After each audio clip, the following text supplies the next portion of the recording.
আসসালামু আলাইকুম এভরিওয়ান, আশা করি সবাই ভালো আছেন। আমিও আলহামদুলিল্লাহ ভালো আছি।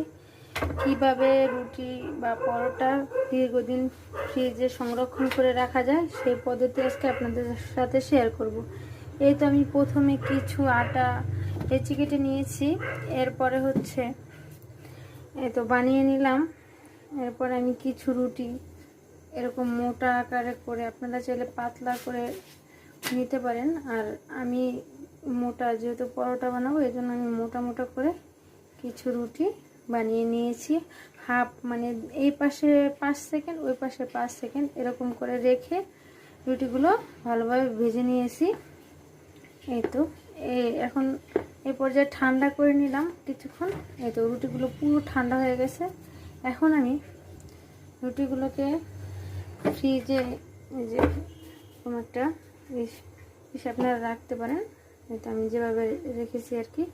আর যদি এরকমভাবে না রাখতে চান তাহলে হচ্ছে আপনারা একটা পলিতে করে মুড়িও রাখতে পারেন, তাহলেও ভালো থাকবে। আমার কাছে আর কি এই বাটিটা ছিল এরকম সরানো, এই জন্য আমি এটাতেই রেখে দিলাম।